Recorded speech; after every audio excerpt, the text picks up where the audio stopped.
if in the end, what I've termed the surprising rebirth of belief in God is really just a lot of people hearkening after a bygone age and a set of values that seem to be disappearing. And if the way of doing that is simply to kind of try to recapture some sort of version of Christendom that's sort of can be used as almost as a political tool, then I think that's destined to failure.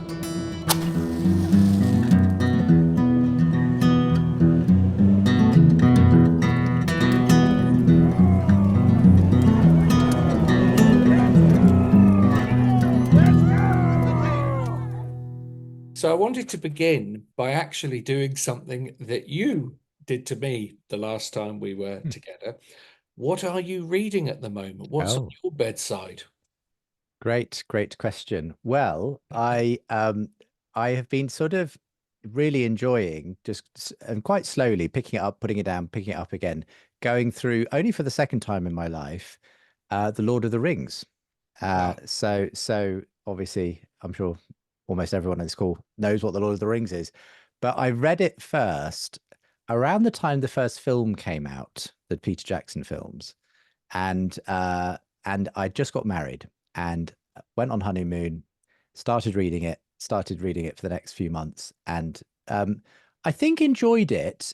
There were bits where I sort of had to sort of slog through a little bit, some of the, I guess maybe the poetry didn't all land on me, but this time round, it's like I'm almost reading a different book, and I don't know whether it's 20 years makes the difference, that you've got a bit more experience under your belt. Perhaps I've got just, I suppose, a lot more awareness of some of the background to and the wider sort of journey that Tolkien was on from when I first read it. So I'm really enjoying that, The Lord of the Rings. On a more prosaic level, I've been reading a book called Chums, which is all about the sort of how essentially Boris Johnson and everyone else were part of a sort of Tory Oxford elite that kind of managed to take over the UK, basically. And it's quite a fun read because I was at Oxford myself, and I recognize a lot of the scenes and the stories and so on from that, though I was never part of that sort of circle. So that's a sort of a bit of a fun, sort of political commentary type book. So that's a couple of the things I've been reading recently. When you were young, were you a reader as a child? Were there books that had big effects on you? I was very much a bookworm. In fact, that was my nickname, the bookworm. And that's partly because I grew up in the rather unusual position, at least in my early years, of our family didn't have a TV. And so reading was the thing I went to, and I devoured books. The funny thing is, the book I really remember from my childhood was probably the first book I read once I was sort of really able to read, and it was something like Pippi Longstockings, and that was the sort of, for some reason, it just struck me in a new way, and I just enjoyed this romp, this adventure. I went on to read obviously books like The Lion, the Witch, and the Wardrobe, the Narnia stories, things like that. They certainly had a tremendous impact. But yeah, those were the kinds of books that were quite formative, I would say, as I was growing up. Why did you not have a telly? So this is an interesting and little known fact about my upbringing is my parents were converts into a very sort of radical Christianity at university that was sort of the British counterpart of the Jesus People movement, which was a sort of hippies coming to Christ kind of movement in the late 60s and early 70s. And so that was really my parents' story. And they ended up becoming part of essentially a Christian commune, which was based in and around Northamptonshire. And I grew up in that. And it was, I don't remember an awful lot about it because they left when I was probably about 7 or 8. But it had some very strict rules. It sort of distanced itself from the world, as it were, and that included not having TV or radio. So I grew up without a TV, even when they left for the first couple of years, we still didn't have a TV, and that probably arrived when I was, as I say, about 8 or 9 or something.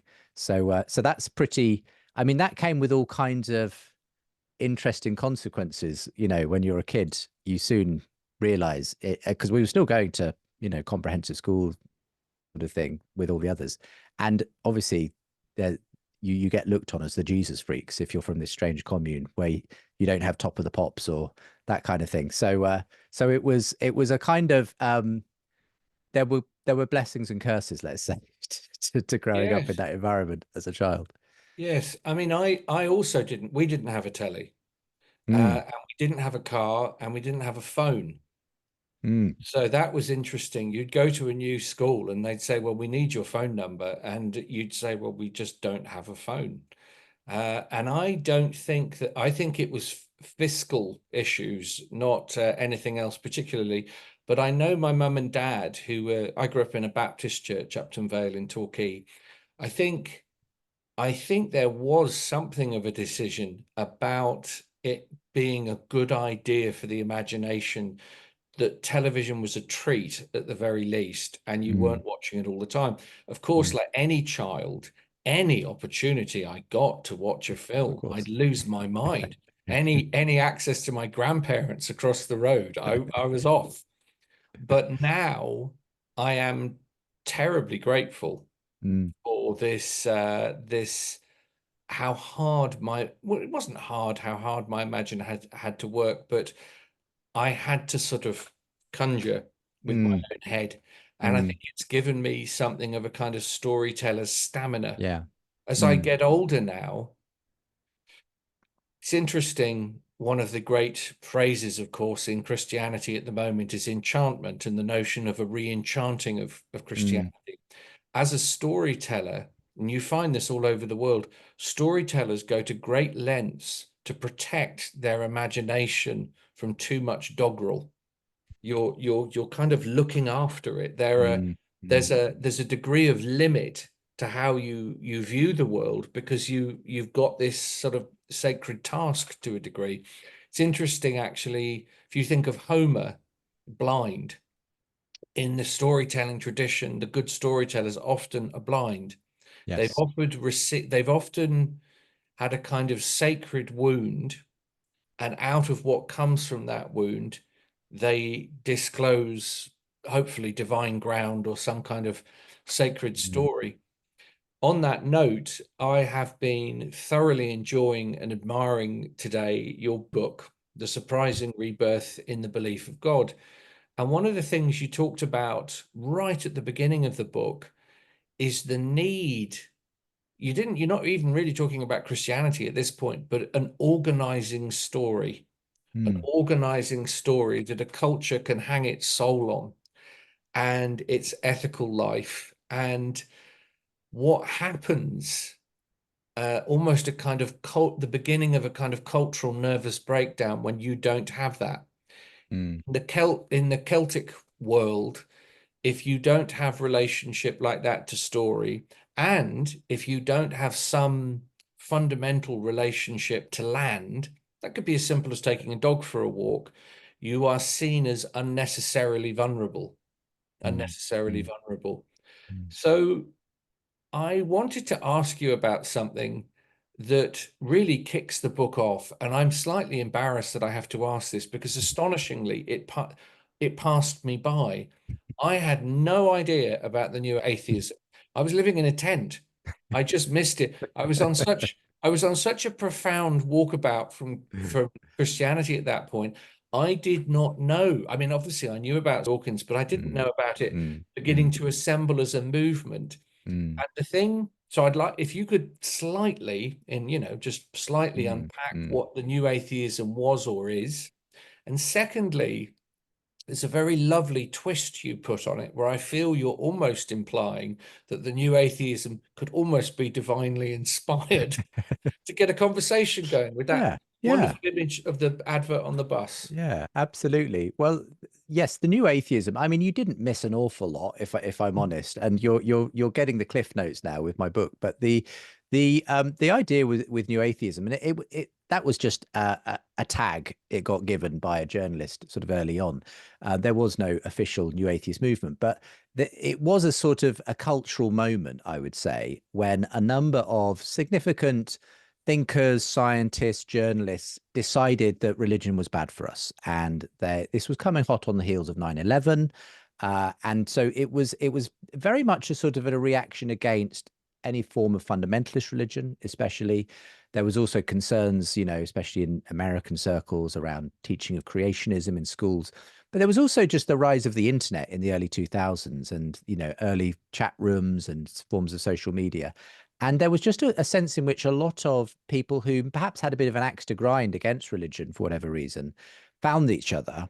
And suddenly it gave rise to, yes, this movement. And arguably, there was a sort of set of figureheads, the so-called four horsemen of New Atheism. People like Richard Dawkins, Sam Harris, Christopher Hitchens, and Daniel Dennett. They each had their own best-selling anti-God book, probably the most famous of which was Richard Dawkins' The God Delusion, which has sold millions of copies around the world. And their sort of fame sort of led to them being courted in various parts of the world, especially sort of, again, I'd say the energy for it really came mainly from the USA. And that was where you often saw things like big atheist conferences happening and things like that. So it was a very interesting moment. And there was in, I think it was 2009, this atheist bus campaign as well. And that was sort of the closest thing I think that, atheism has ever had to an advertising campaign. It was sort of sponsored at the time by the British Humanist Association. Richard Dawkins put some money behind it. And it was simply posters on the sides of buses around London declaring there's probably no God. Now stop worrying and enjoy your life. So this was, a fascinating time. It was a time when I was just beginning to engage in conversations between Christians and non-Christians on a show called Unbelievable. And in that sense, it was a wonderful sort of thing to hang a lot of these discussions and debates on, because it was, God was being talked about in culture. And yes, as you say, I mean, the wonderful irony of that atheist bus campaign was that, the average person in the UK hardly needed reminding that God probably doesn't exist, because no one was even thinking about God or God's existence. So the very act of putting a poster in people's eye line saying, did you know God probably doesn't exist, was the one thing that was probably going to make them ask the question, well, I haven't really thought about it. Does God exist or not? So I thought it was a brilliant conversation starter. And I knew Christians who were happy to put their hand in their pocket and fund the campaign themselves, because they thought it was such a wonderful way of starting a conversation about God. So it was an interesting time and a great moment to be sort of hosting these conversations, because it God was being talked about. As I suppose, as Oscar Wilde says, the only thing worse than being talked about is not being talked about, and at least God was being talked about. Thank you for that, because why do you think it didn't hold? Why did New Atheism not get the Yes. traction that we Yeah. may have suspected? It stick. Why didn't it stick? I think it had a fairly short shelf life in the end, and I think it's partly because the whole thing sort of internally unraveled. It became apparent pretty early on that once these new atheist types had agreed that God didn't exist and religion was bad for you, there was actually very little else they could agree on, because they started falling out over all kinds of culture war issues. And to the extent that even, Richard Dawkins in 2021 got himself cancelled by the American Humanist Association. They rescinded his Humanist of the Year award for his position on transgender. So that's just one example of the way in which this movement started to kind of have all these internal squabbles, and to the point where, these atheist conferences were being cancelled because the main protagonists wouldn't share a stage with each other and that sort of thing.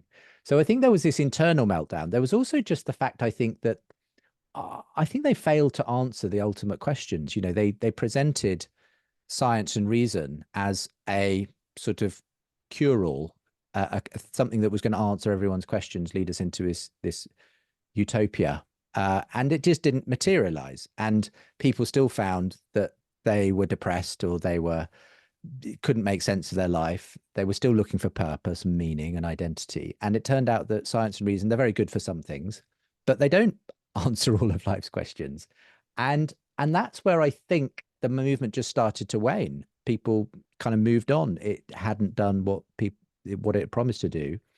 And that's where I think you see then the rise of these interesting secular intellectuals, drawing very similar audiences to the new atheists, but with very different answers to the questions, So people like Jordan Peterson suddenly appearing sort of 2017, 2018, and having these great grandstand debates with Sam Harris, filling arenas as they debate, whether who has the right answer to these questions, and kind of really stealing a march actually on the new atheists, as all of these hordes of especially young men started turning up to sort of find better answers to these questions about meaning and purpose and identity. So I think there was just a sense that people, yeah, were dissatisfied and wanted better answers, and others kind of rose up to step into the gap in that way. Yes, yes. Now, we met originally almost 2 years ago exactly, and we met by accident. I was with a writer called Rod Dreher, whose book Living in Wonder, I think today has come out, maybe Mm. today or it's just come out, which again has something of the sort of zeitgeist quality to it in terms of what he's writing and thinking about. That's Now, another book I'm reading at the moment. Actually, I should have mentioned ah, that one. It's on my bedstand at the moment. well, I thoroughly enjoyed it. It went through a few iterations, which I loyally read, Mm. and it's absolutely match fit now, I feel. But the reason that you and I met was Rod and I was being interviewed for the book. It was the next day. We were heading in different directions in London. And as someone you've met, Rod, sometimes Rod, because he's so sort of brilliant and occasionally strident with his ideas, he's surprisingly vulnerable in real time.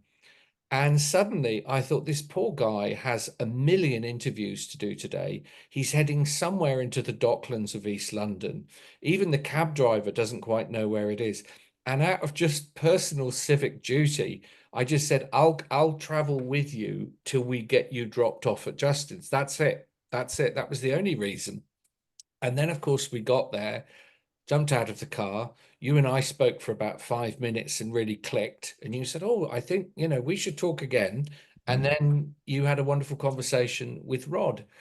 But it's funny, isn't it, how these things come together? Yes. Did you kind of stay on to sort of watch the I conversation did. of the I feeling? did. I Because sat, there's a kind of balcony and watched. yes, it was a very good conversation as well, because the I was hosting a dialogue between Rod and Louise Perry on that occasion, and Louise is a very interesting thinker who I'd only really just started to kind of clock and start to read the work of at that time, but they had a tremendous conversation, talking about culture, sex, relationships, that kind of thing. And some of the stuff Rod said, I'm now reading in that book that he's just written. This idea of the fact that it's very hard to kind of stamp out the enchanted bit of our soul. It just rears up in all kinds of other ways. Be it Yes. New Age spirituality, or people doing voodoo, Wicca, whatever. So it was interesting, reading the book. He must have obviously been cogitating on this He, some 2 years ago when we did that. he was. I mean, later in the same this taxi journey then continued round London for about 12 hours. And I was mentioning actually to Ian McGilchrist the other day, Rod was actually reading The Matter with Things, which is an enormous book, in the taxi, changing the talk he was going to give that night to, great sort of, highfalutin audience because of what he was reading in the Mm, taxi, mm, which 3 hours later would be on his Substack. And yeah. he had this feeling of everybody's imagine, and it's continued mercifully. Mm, mm, Everyone's imagination is in high vivacity at the moment, high mm, excitement. mm, It's wonderful. mm, mm, Now, you just touched on something interesting. I couldn't bear Western evangelical Christianity. By the time I was about 17, it seemed so sort of profoundly extrovert in its ambitions that I could not find, any notion of a still small voice. I didn't even really know about any kind of contemplative tradition. monks was something that existed really in Robin Hood, Friar Tuck. That would be the nearest thing to a monk that I had any idea of. Now, one of the things that is happening at the moment, and actually there's a whole chapter that Rod writes in the book about it, is this attraction of the East that is appearing specifically through Orthodoxy to Western Christians who are maybe just are hungry for those qualities of mystery that not everything needs to be tied up with a bow. What do you think that is? What's that down to? I think that there's a movement, and it's certainly from my experience and what I'm hearing from other people, there is a real surge of interest in orthodoxy, but also in sort of traditional Catholicism, in sort of Anglo-Catholic sort of, but arguably even in other quote unquote mystical traditions that might be on the more charismatic end, you know, of the evangelical church and that sort of thing. And the way that Tom Holland, a historian, put it to me, you know, in a conversation not so long ago, was that he thinks people are looking for the mysterious. He uses this phrase that if you want to attract people like me, Justin, you should keep Christianity weird. There's this sort of weirdness that is actually one of the unique selling points of Christianity. And if you turn Christianity into such a commodified thing, or so palatable in a sense, and able to blend in so perfectly to culture, it doesn't really actually attract people. It simply becomes invisible to people. There's nothing that makes it stand out. And so I think to some extent that's true also of the way in which people, I think, are perhaps growing a little tired of versions of Christianity that simply are trying to sell you a kind of, here's 5 steps to living a better life versions of Christianity. Here's a sort of package deal, if you like, that will kind of, you can add to your roster of self-help manuals and books. I think there's lots of that already out there. And I think there's a sense in which people are now ready, rather than wanting more of that, they're actually looking for something that speaks at a deeper level to their longings, their desires, to their imagination. I think there's a real return of a sense that people want to see themselves, you mentioned this earlier, in terms of a story that they inhabit. That, if you like, that I think there's a real questioning going on right now of what is the actual fundamental story of reality. Too often, I think, in a funny way, some forms of Christianity, post-Enlightenment, Reformed Protestant Christianity, can be guilty of essentially just buying wholesale the sort of materialist, you know, Enlightenment rationalist sort of story of reality, that essentially we can boil everything down to, you know, a set of causes and material causes, and if we just sort of line everything up correctly, get our doctrines in a row, then, you know, everything will come together, and we'll put the pieces of the puzzle together. But most people, I think, don't really actually experience faith like that. They experience it more as living in a journey, a story, an adventure, I think. And that's, I think, where the fire is in the Christian faith. I think that's what people are looking for again. And my sense for why people are perhaps moving towards these more traditional, ancient forms of faith is because they hark back, or they still have their roots in a pre-Enlightenment sort of way of thinking about what it is to be a human. They still they hadn't surrendered to the sort of rationalist project, and they kind of just accept that to be you're part of a cosmic drama, that is what life is. And you don't, it doesn't put you at the center of it. It puts you as one sort of part, an important part, but just one part of a much bigger story that's been going on since, you know, the beginning of time. And I think people are desperate for that kind of a meaningful story. And they're living on very insubstantial stories that we're telling ourselves in the culture at the moment. as the story of Christianity has faded, we're still storytelling creatures. We're going to grab onto some kind of story. It's just the stories are woefully inadequate now, I think, for who we're meant to be. So I Mm. think that's why there's a sort of return to that sort of more imaginative, more enchanted, if you will, view of reality that's embodied in some of those traditions. And how does that show up in your life? You know, I'm just genuinely curious.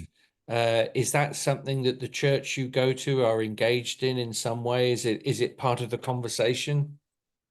Well, I'll hold my hands up here and say the church that I am part of is firmly part of that, Protestant Reformed sort of tradition. Yeah.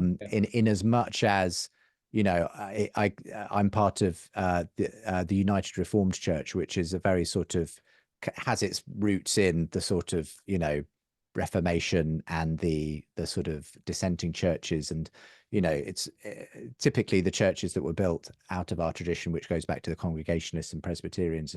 The pulpit is central, and it's Mm. all built around the word being preached, and that's sort of been the emphasis. Whereas I'm sure if you go into the average Catholic or Orthodox church, it is the the communion table, the mass that is central. It's the sacramental aspect of the faith that kind of is first and foremost. So there's when I say this, I'm preaching to myself as much as anyone, because I think there's an awful lot that the more kind of Protestant versions of church have lost. Now, in our own case, we try to do, we try to engage the imagination as well as the intellect in the way that we bring faith across. And I think at a personal level, for me, my conversion to Christianity was not simply a sort of, I signed on the dotted line of a sort of set of statements, a creed or anything. I had what I would describe as a powerful encounter with God that sort of changed me from the inside. I Yeah. then went on a journey, an intellectual journey, that's where I was trying to sort of catch up intellectually, if you like, with what had happened at a sort of heart level. But I think I've always felt like, actually, as much as I've sort of pursued for a lot of my career in sort of talking about faith, apologetics, that kind of thing, as that sort of rationalist, evidentialist kind of approach to faith, I'm very keenly aware that isn't the whole package, and it can't be.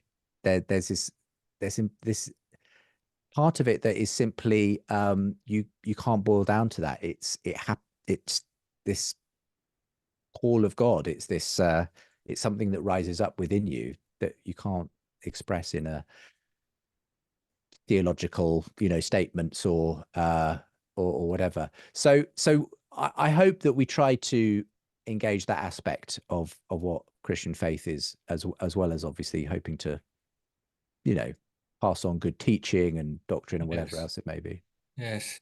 In so I would, as a part of the Eastern Orthodox Church, you spend a lot of time standing up Mm. in the services, but the only time you can sit down is the sermon, because the sermon is the only moment where you may not be meeting God. That's So great. that everybody sort of leans back on walls or just sort of Mm. Yes, collapses. yes. And it's an interesting thing because I love the I grew up, the Baptists, some phenomenal theological thinkers. I'm a huge fan of William Barclay. I go back to him over and over. There's a lot of post-Reformation Christianity that I'm very interested in. I don't regard all lights being switched off at that moment, Mm. but I do love that liturgical emphasis. Mhm. I do love the power of a candle being lit and something being chanted. Our theology, predominantly in a liturgy, is a sung theology. So I now know back to front the Beatitudes without even knowing it was the Beatitudes, because I Mm. sing it all the time. And so you have this. I'm of an age now where people are encouraging stretching or yoga or something as my body sort of does that. But actually, the liturgy itself, it's a very, very, very ancient ceremony, is an incredibly slowed down form of dance. Mm, Very slowed down form of dance that takes place over several hours, where you really are laying out the red carpet for the most profound of mysteries. And it's interesting that the physical discomfort was always something that I would have regarded growing up as a kind of a mistake, like, well, this shouldn't be happening. But to a degree, and only to a degree, because I'm not really a hair shirt variety mm, Christian, a degree of paying attention, rigor, focus has been personally very good for me. And actually, the kind of fasting that goes on, really useful. It's a real, I do feel that we do tend to live in a culture that knows an awful lot about feasting and not a lot about fasting. So that for me is useful. And it brings me on to this other issue that you mentioned about the re-arrival in church of young guys, young men. mm, I am thrilled that my own students are and have always been a complete mm, mix of men mm, and women. mm, And I love that. And I would love that not to change. However, it is interesting to me growing up in churches predominantly for me, although the pastors were often male, the church itself, the energy in the room, and I don't mean this in a negative sense, actually, was often profoundly feminine. mm, And it was their bustle, their energy, mm, their chutzpah, actually, that would often keep churches going. You will have seen this many times mm, over.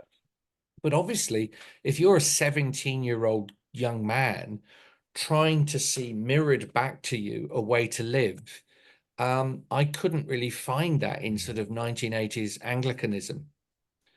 But I can see now, because we're now dealing with a raft of young, what we call catechumen. mm, These are guys who turn up off their own back at church. They're 17, 18 years old. They catch buses on a Sunday from strange little districts, one bus after another. They turn up in suits and stand and mm, stand and stand. mm, And I don't know if that's, to be fair, a lot of them are so young, they would have come to this via lockdown.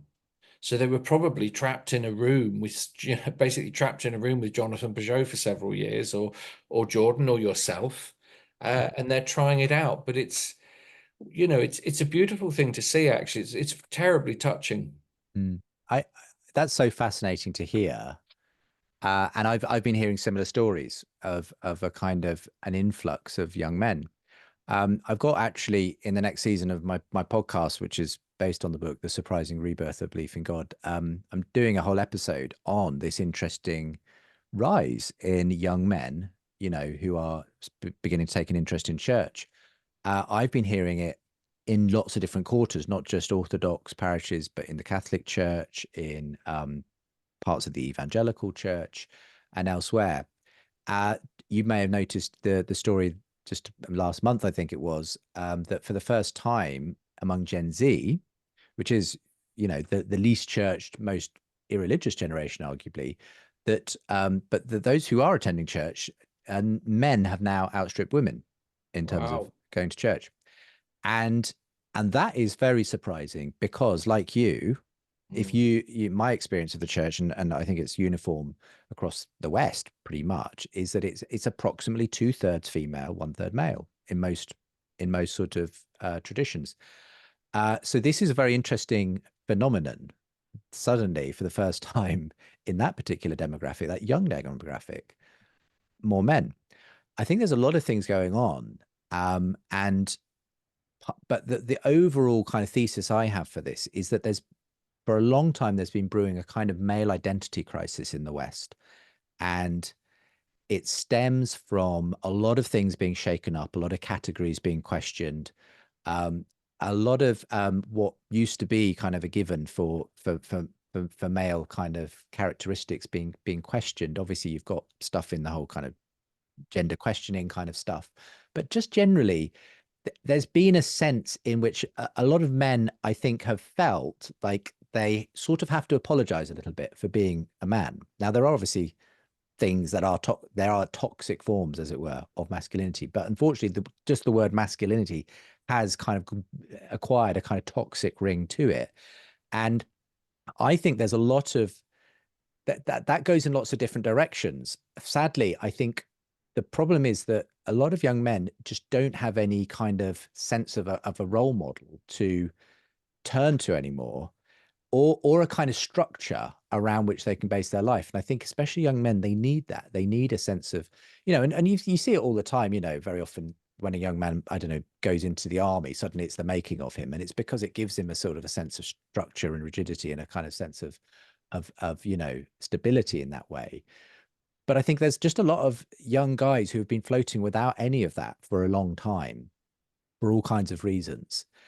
And I think suddenly they're kind of being pointed by the Peugeots and Petersons and others towards these more ancient forms of religion as providing a pattern for life, a rule for life, a something that they can actually base a sort of a sense of purpose and identity around. It's obviously not the only game in town, because you've got some of these influencers, who are advocating a very sort of misogynistic, ultra machoistic sort of version of all of this, in the Andrew Tates of this world and so on.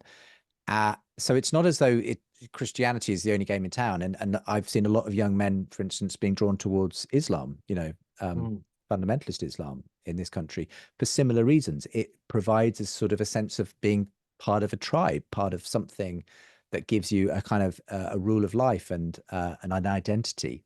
But I do think that that's one of the reasons why these young men are turning up in these parishes. They're looking for that sense of identity in a world where they've really haven't had much sort of sense of who they are.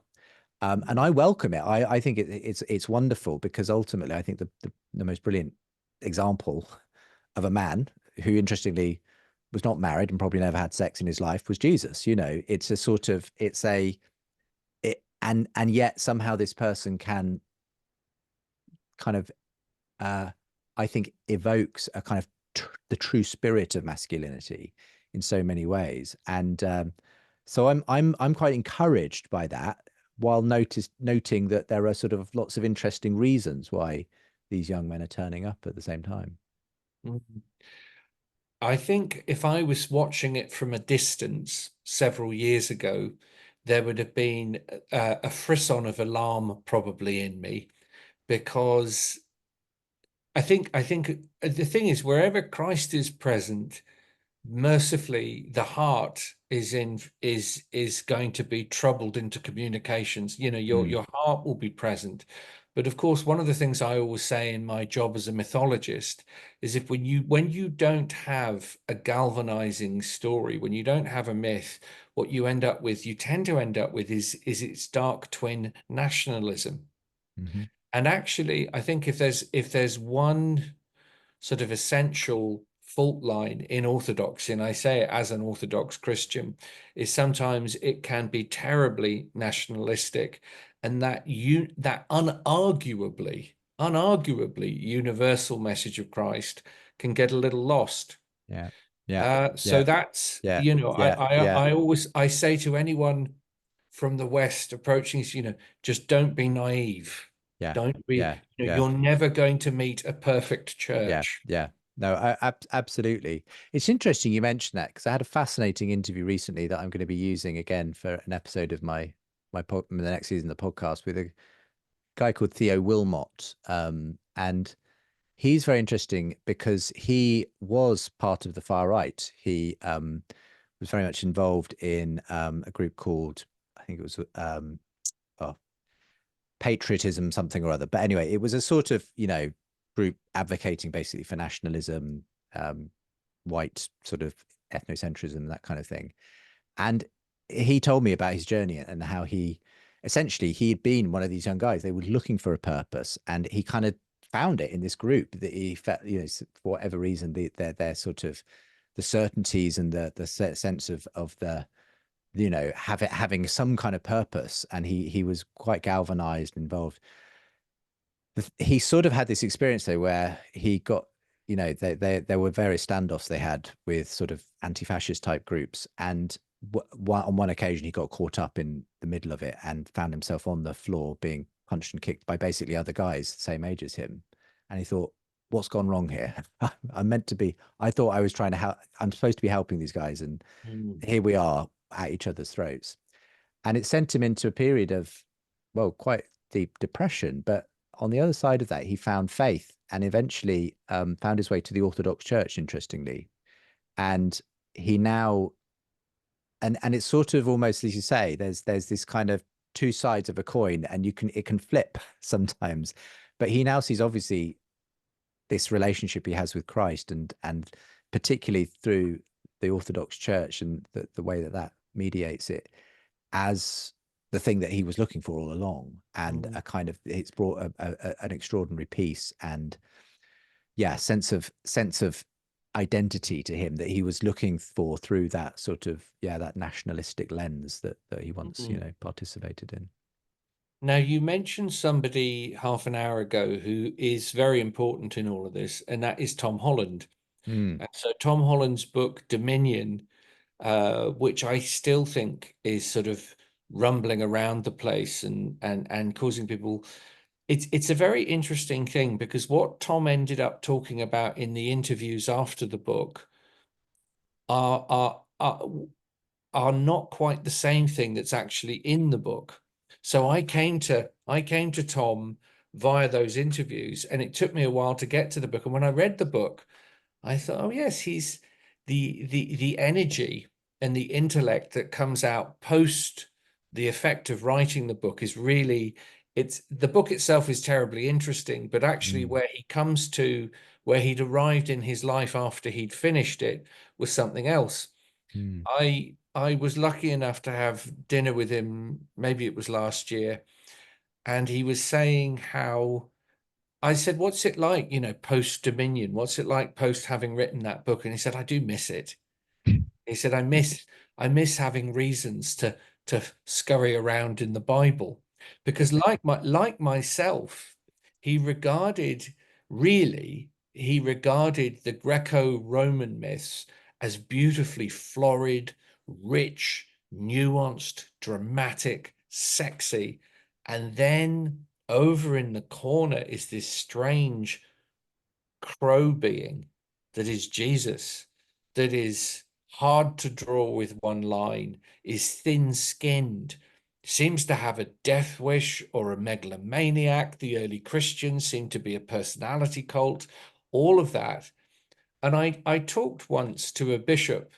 I said to him, I said, as a storyteller, sometimes I struggle with the plainness of the language in elements of the Bible. Obviously, you get astonishing errors because there's so many authors. But he described it. He said, for me, he said, when I read the Gospels, it's like having a bath. It's a cleaning of a kind. And what you're left with, an amazing phrase, is he said, you're left with bloodied rags of language. Bloodied rags of language, like immense cost to get this through. In Orthodoxy, I was talking to a guy the other day who said to me that the Lord's Prayer with the early Christians, you only learnt that the night before you were baptized because it was so sacred. Yeah. It was so sacred to know that, Our Father who art in heaven. That's very moving to me, because now it's verbatim, but it wasn't. It was that you were you were brought into the mystery of mysteries to know that prayer, Yeah. I love Tom Holland myself. I got to know him before he wrote Dominion, but what brought him to my attention was a sort of precursor to that, where he wrote almost the sort of short version in an article form. I think it was for the Observer. They were commissioning various people to write articles about something they changed their mind about, and he decided to write an article on changing his mind about Christianity. And in just a few hundred words, he explained this change of mind he'd had on the significance of Christianity in the West. And then he went on to write Dominion, where he told it in over 600 pages. But it for me, he's always been fascinating as well, because he's quite open in a way that perhaps not many authors are, to be quite sort of open about his own journey, his own sort of questing in this regard. And he does a certain amount of that autobiography in the book as well. talking about this journey he went on, sort of coming to realize that all of his own values, his beliefs in human equality, dignity, compassion, progress, and so on, were not a product of the Greeks and the Romans, but very much a product of, this pale Galilean, Jesus Mm. Christ. And how he came to realize, obviously, the West is essentially saturated in Christian assumptions. We just have forgotten that's where they came from. But then it's left this curious question about where that leaves him. And I've often probed this in our interviews, and he's been very good natured, whenever I've asked him about, well, where are you when it comes to this Christian story, Tom? And he's very candid about the fact that there are times when he feels he can believe it all, when he's in Easter Sunday and the story, the story is being told and the choir is singing. He says, I can fully believe it. And there are other times when it all seems to be nonsense because, his disenchanted brain kind of takes over again. But our last conversation, which was in front of a live audience in London, he was very candid about some really interesting spiritual experiences he'd had, particularly what he saw as a sort of answer to prayer when he was diagnosed with bowel cancer, and through a series of very unusual circumstances and a kind of desperate agnostic's prayer to, of all people, the Virgin Mary, led to a series of events that he sort of had trouble denying looked like an answer to prayer, and he was eventually cleared of this diagnosis. Now, he says, I'm the first person who could give you all kinds of rational reasons why, miracles don't exist, and this is just a series of coincidences. But I think the way he sees it, he doesn't want to do that anymore. And it's very interesting to hear him talk in those ways now. And I just wonder whether that's symptomatic of a change that's going on more widely than just with Tom Holland. There's just Yes. people willing to entertain the supernatural again. And Tom Holland himself, this is one of those occasions when he talked about keeping Christianity weird, that we need to do that. And he said he thinks churches should major on the supernatural, not kind of be slightly embarrassed about it. So yeah, very interesting sort of journey that he's been going on. And I think mirrors, as you are intimating, some of the things you would have heard out of Nick Cave's mouth in the last couple of years. And actually, what was going on in the Jordan Peterson Dawkins sort of back and forth was Dawkins trying to get out of him a very, very literalist, very flattened, rather dead sort of a confession of his Christian belief. And I think more and more people would say you're just asking the wrong questions. The debate around rationality and irrationality is now very boring for people when it comes to their religious lives. We know that we are a different kind of animals. We're not really wired like that. And there's no, as you've just said, there's no atheist in a foxhole. There's no atheist in a foxhole. So my final question, and I'll just check if anybody's left some questions here as well. My final question would be, and I think I know the answer. Yes, Holland is right in the sense that we are Christian infused in ways we barely understand when it comes to how we operate, the way hopefully we attend to the elderly, the sick, the marginal, the repressed. These are essential Christian values, but they are essentially, you can do that horizontally. What about the vertical dimension? And I suppose that's part of what Holland is getting at is what he calls the weird. But surely I would imagine you, like myself, would say, yes, it's a great thing to sift to consciousness cultural Christianity, but it's not the end of the story by any means. No. I guess I want people to keep pulling on that thread. I'm very grateful for the Tom Hollands and the Jordan Petersons and the people kind of pointing to the value of Christianity in all kinds of ways. But like you, I want to keep pulling on that thread to say there's something here there's a reason why people were inspired to go and change the world in the name of Jesus, and it's because they'd had an encounter, they'd had something that had, you know, truly changed the way that they conceived of being human and of their fellow human. And I think that's the problem. If in the end, you know, what I've termed the surprising rebirth of belief in God is really just a lot of people hearkening after a bygone age and a set of values that seem to be disappearing from the West. And if the way of doing that is simply to kind of try to recapture some sort of version of Christendom that sort of can be used as almost as a political tool, then I think that's destined to failure, because you're not, all you're getting is the outer trappings of it. You're getting the cultural Christianity, but you're not getting the thing that inspired the culture to begin with. You're not getting the seed that was planted. And I think you need that. You need to spend time living within that story to actually, well, for that story to bring forth the fruits that you enjoy so much. But it's not going to look the same necessarily, exactly the same as it did, you know, new in each generation. And so we have to be ready for where the wind blows, you know. Sometimes I think some forms of this rebirth are sometimes just sort of looking to kind of reinstitute version of Christianity from the past. And while there's great value for the tradition that exists, God will also be bringing new things to birth as well in the process. Yes, yeah. I would say amen to that. And you know, I'm very lucky in this group of students, many of whom will be listening now.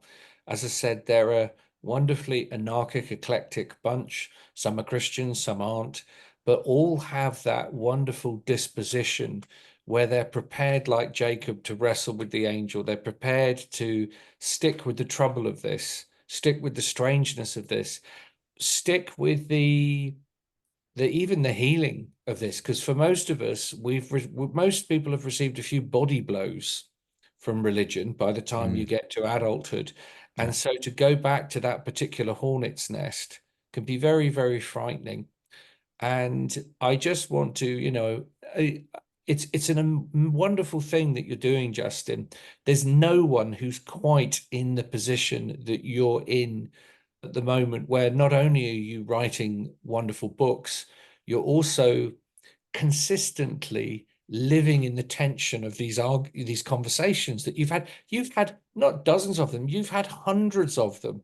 There are endless videos of you sitting in breathless proximity on sofas to people who think very, very differently. And I just wanted to take this moment to say, bless you, bless the work that you're doing. May you live till you're 300. May your family prosper. May you be surrounded by outrageous wonder every day. Well, bless you. And the same for you on your 53rd birthday. I hope that there's at least another 53 to come. But yeah, bless you, Martin. It's been an absolute delight to talk to you. And I hope those watching have enjoyed. Good. Well, thank you to everybody. I hope you go out now and have a glass of wine or a beer, or go out and look at the stars, or maybe you're just waking up. But again, thank you to you, Justin, for being a wonderful guest and taking this time. Thank you so much. Bye-bye, folks.